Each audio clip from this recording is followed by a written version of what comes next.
मैं आपको लाहड़ी महाराज और महाअवतार बाबा के बारे में संक्षिप्त में जानकारी दे चुका हूँ। अब आगे मैं आपको लाहड़ी महाराज के बारे में विस्तार से बताऊंगा और ये जानकारी मैं आपको दूंगा लाहड़ी महाराज जी के पोते ने उनके ऊपर जो किताब लिखी है लाहड़ी महाशय के ऊपर, उसमें से आपको जानकारी दूंगा कि लाहड़ी महाराज जी गृहस्थ होते हुए भी एक सिद्ध संत कैसे थे और उनका गृहस्थ जीवन कैसा था और किस तरह से वो लोगों के मन के संप्रेषण को पहचान लेते थे। बहुत सारी ऐसी घटनाएं हैं, बहुत सारे लोग लाहड़ी महाराज जी से किसी ख़ास उद्देश्य से दीक्षा लेने के लिए पहुँचे या दीक्षा लेने की सोच रहे थे, लेकिन जब लाहड़ी महाराज उनसे मिलते हैं तो उनको मना कर देते हैं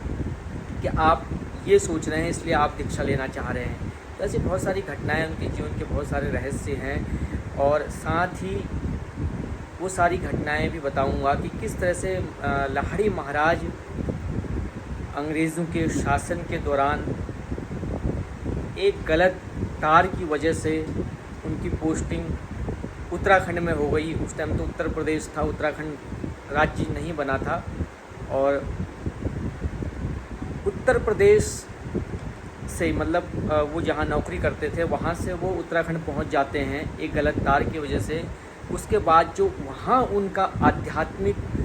सफ़र शुरू होता है, वहाँ से उनकी जो आध्यात्मिक उन्नति का सफ़र शुरू होता है, उनकी भेंट बाबा जी से होती है और वो क्या दृश्य है, वो क्या कितना रोचकता से उसका वर्णन किया गया है कि किस तरह से कोई व्यक्ति उनको आवाज़ लगाता, कोई दिव्य संत उनको आवाज़ लगाता है।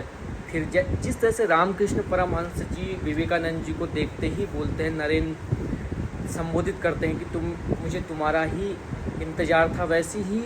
उस सिद्ध बाबा जी